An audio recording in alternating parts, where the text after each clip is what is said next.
உறவுகள் அனைவருக்கும் அண்ணா சீரியலின் சுவாரஸ்யமான கதைப்பகுதி. சண்முகம் வீட்டுக்குள் நுழைந்த பாக்கியம் இசைக்கு அப்புறம் என்னாச்சு அண்ணா சீரியல் அப்டேட். தமிழ் தொலைக்காட்சியில் தினமும் இரவு 8:30 மணிக்கு ஒளிபரப்பாகி வரும் பிரபலமான சீரியல் அண்ணா. இந்த சீரியலின் நேற்றைய எபிசோடில் பாக்கியமும் இசக்கியும் கனியை பார்ப்பதற்காக கிளம்பி வந்த நிலையில் இன்று நடக்கப் போவது என்ன என்பது குறித்து பார்க்கலாம்.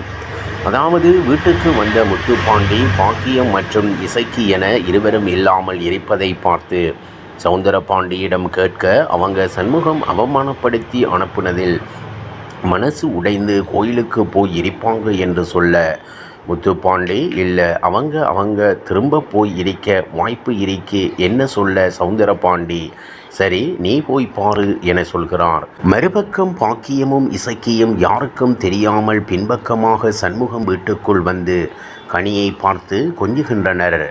அடுத்ததாக முத்துப்பாண்டி வரை எதிரே வரும் சண்முகம் அவனை பார்த்து எங்கு வந்த என்று கேட்க, என் அம்மாவும் இசக்கியும் இங்குதான் இருக்காங்க என்று சொல்ல, அவங்க இங்கு இல்லை என சண்முகம் சொல்லி வீட்டுக்கு அழைத்து வர, இதை பார்த்து பரணி இருவரையும் கனியிருக்கும் குடிசைக்குள் மறைத்து வைக்கிறாள். இங்க அவங்க யாரும் இல்லை என்று சண்முகம் முத்துப்பாண்டியை திட்டி அனுப்ப, வீட்டுக்கு வந்த அவன் அங்க அவங்க இல்லை என சொல்கிறான்.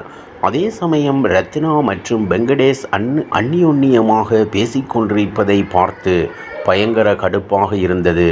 எனக்கு கிடைக்காதுடா, நான் யாருக்கும் கிடைக்கக்கூடாது என சொல்ல சௌந்தரபாண்டி சரி அதுக்கு ஒரு வழியை பண்ணிடலாம் என கூறுகிறார். அதன் பிறகு பாக்கியமும் இசக்கியும் வீட்டுக்கு வர எங்கே போயிட்டு வர்றீங்க என்று கேட்க, கனிக்கு ஜாதகம் பார்க்க போனதாக சொல்லி சமாளிக்கின்றனர். அவன்தான் உங்களை மதிக்கிறது இல்லையே, அப்புறம் எதுக்கு இந்த வேலை என்று கேட்க, நான் அப்படித்தான் பண்ணுவேன் என பதிலடி கொடுக்கிறார். அதைத் தொடர்ந்து சண்முகம் கனிக்கு பிடித்த ஸ்வீட்டை வாங்கி வர, கனி அண்ணனை பார்க்க வைக்கப்பட்ட சண்முகம் அண்ணன் கிட்ட என்ன வெக்கம் என்ன சொன்னது வெளியே வந்து சண்முகத்தின் காலில் விழுந்து ஆசீர்வாதம் வாங்குகிறாள். இப்படியான நிலையில் அடுத்ததாக நடக்கப் போவது என்ன என்பது குறித்து பார்க்கலாம். அண்ணா சீரியல் இன்றைய எபிசோடில் இசக்கிக்கு பூ முடி எடுக்க சூடாமணி தூரமாக மறைந்து பார்த்து சந்தோஷப்படுகிறாள். அதன் பிறகு பாக்கியம் சௌந்தரபாண்டி காலிலும் வைகுண்டம் காலிலும் விழுந்து ஆசீர்வாதம் வாங்க, சூடாமணி வைகுண்டம் பக்கத்தில் நின்று ஆசீர்வாதம் செய்வது போல் நினைத்து கொள்கிறாள். இதைத் தொடர்ந்து சண்முகம் குடும்பத்தினர் கிளம்பி வீட்டுக்கு வர, போலீஸ் வெளியே காத்திருக்க கைதி என்ற விஷயத்தை சொல்லிடுவாங்களோ என்று சூடாமணி பதறுகிறாள். ஆனால் சண்முகம் ஒரு வழியாக பேசி சமாளித்து விடுகிறான். சூடாமணியை ஏற்றுக்கொள்ளும் தங்கைகள். அடுத்ததாக வீட்டில் அனைவரும் சாப்பிட உட்கார, சூடாமணி எனக்கு வேண்டாம் என்று சொல்கிறாள். வீட்டில் யாரையும் விட்டுட்டு சாப்பிட மாட்டோம் என்று கூப்பிட, இசக்கியின் தீபம் அணையாமல் காக்க முயற்சி செய்ததால் கையில் காயமாக இருக்க, நீங்க சாப்பிடுங்க என்று எழுந்து சென்று விடுகிறாள். இசக்கிக்காக காயம் ஏற்படும் அளவுக்கு உதவி செய்த சூடாமணி மீது சண்முகத்தின் தங்கைகளின் பார்வை நல்லவிதமாக மாறுகிறது. கண்கலங்கும் சூடாமணி. அதன் பிறகு பரணி சூடாமணிக்கு சாப்பாட்டு ஊட்டி விடுகிறாள்.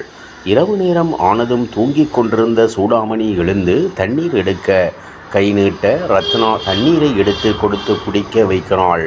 பிறகு சூடாமணியிடம் எங்க அம்மா ஏன் இப்படி செய்தாங்க, அவங்களால் எங்கள் குடும்பத்துக்கு எவ்வளவு பிரச்சனை தெரியுமா, அம்மா இல்லாமல் நாங்கள் எவ்வளவு கஷ்டப்பட்டோம் என்று யாருக்கும் தெரியாது, அண்ணன் மட்டும் இல்லைன்னா நாங்கள் வளர்ந்து இருக்கவே முடியாது என்று சொல்லி அழுகின்றனர். அப்போது சூடாமணி நீங்கள் நினைக்கிற மாதிரி உங்கள் அம்மா கெட்டவை இல்லை, உங்களுக்காக ஒரு பழியை சுமந்துக்கிட்டு இருக்கா, அவள் உங்களுக்கு துரோகம் செய்யவில்லை என்று கண்கலங்குகிறார். இப்படியான நிலையில் அடுத்து நடக்கப் போவது என்ன என்பது குறித்து பார்க்கலாம்.